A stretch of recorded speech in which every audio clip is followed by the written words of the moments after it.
James, Jez, lovely to meet you, Jez, for the first time. James, always a pleasure to catch up with you, my friend. It's an extraordinary piece, Mammals. It's very confronting, which is the idea, I'm sure. Holds a mirror up to anyone who's ever been through any kind of bereavement or, frankly, been in a relationship of any sorts as well. Start with you, Jez, first. Tell us about it in a nutshell.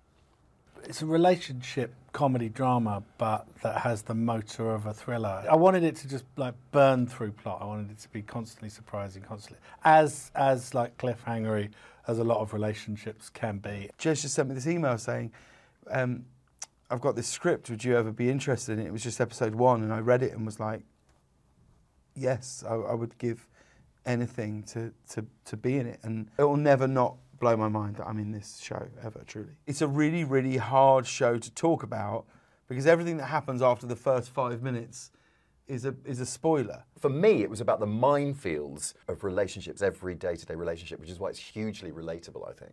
It is a complex story, but it's also extremely basic. You know, what you're watching is a pretty basic, it's pretty edible, understandable set of ideas that takes you to a complicated place. And that's what relationships feel like. They begin so simply, don't they? And they become so baroque in their sort of architecture and intent. They go all over the place, and then they tend to collapse in a massive puff of smoke. So it's kind of following the trajectory of a relationship. We are a fascinating species, and the choices that we make in our behaviours will always be interesting. So do you think you could ever nail the recipe for that perfect, sort of combination? In your case, obviously, lovely jewels, 3 kids, beautiful, the optics are great. I absolutely knew minute 1 that I couldn't do any better than this. Like when I met Jules, it was like, it's a miracle. Every day she must just look at me and think, what did I do? It's a huge mistake, So I think the key is to know that you're always constantly going to evolve, and you're going to change, and you should change, and you should change, you should evolve, and therefore you can just keep growing. And if so long as you keep sharing that the whole step of the way, knowing that perfection is impossible, I do think it's absolutely doable. It's not a spoiler. Tom Jones, randomly. Yeah. Brilliant. Not so randomly. Yeah, completely, absolutely. I mean, the subject we're talking about here, which is monogamy versus, do what you like. Tom did both. Sex bomb and monogamy, of course, yeah.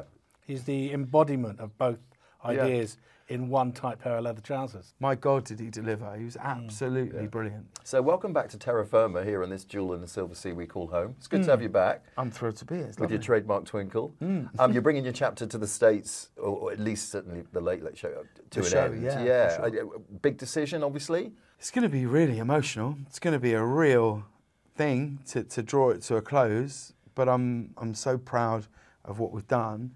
But we'll have done 1,200 shows by the time we finish, which is that's a lot. That's a lot of variety shows to put out into the world. So it's going to be a real ride, and our intention is to go out in exactly the way that we came in, which is to try and go out in a blaze of glory and ambition, and then see if there's anything else to do. So you won't be booking me for the last show then?